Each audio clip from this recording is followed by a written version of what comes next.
একজন পুরুষের রোজগারের উপর পর্যায়ক্রমে কার হক বেশি, স্ত্রী সন্তানের নাকি মা বাবা ভাই বোনের? দেখুন, মা বাবার সাথে কারোর কোনো তুলনা চলে না হক আদায় করার ক্ষেত্রে। হক আদায় মানে শুধু টাকা পয়সা খরচ করা না। আল্লাহ এবং তার রাসূল সাল্লাল্লাহু আলাইহি সাল্লামের পর সর্বোচ্চ শ্রদ্ধা পাওয়ার হকদার, সর্বোচ্চ ভালোবাসার হকদার কে?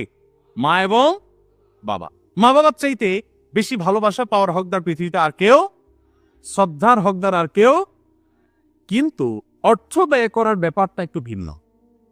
স্ত্রী যদি থাকে তাহলে প্রত্যেক স্বামীর উপরে কর্তব্য তার স্ত্রীর ভরণ পোষণের ব্যবস্থা করা। মা বাবার যদি টাকা পয়সার অভাব না থাকে, নিজেদের যা আছে যদি তারা যদি চলতে পারেন, তাহলে শরীয়ত সন্তানের উপরে সন্তানের বাবা মার ভরণ পোষণ দেওয়াটাকে ফরজ করেনি। কথা কি বুঝতে পারছেন?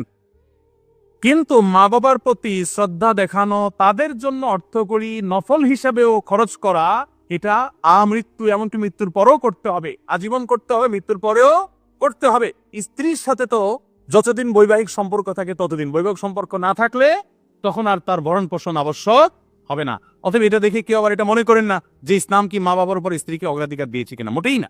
কিন্তু খরচের যদি ব্যাপার হয়, স্ত্রী অন্যের ঘর থেকে এসছে আপনার ঘরে, অতএব তার সম্পূর্ণ দায় দায়িত্ব আপনার, আপনি তার ভরণ পোষণের ব্যবস্থা করে দিবেন।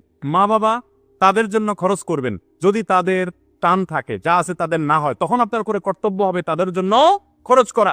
আপনি 10,000 টাকা ইনকাম করেছেন, মা বাবার কোনো ইনকাম সোর্স নাই, আপনি না দিলে তারা আর খেতে পাবে না, অন্য কোনো সন্তান নাই বা তারা দেয় না, তখন আপনি স্ত্রীর জন্য যদি 5,000 খরচ করেন, মা বাবার জন্য আপনাকে 5,000 খরচ করতে, 5,000ই খরচ করতে অন্য কোনো কথা নেই, তাদের ভরণ পোষণের ব্যবস্থা করতে হবে।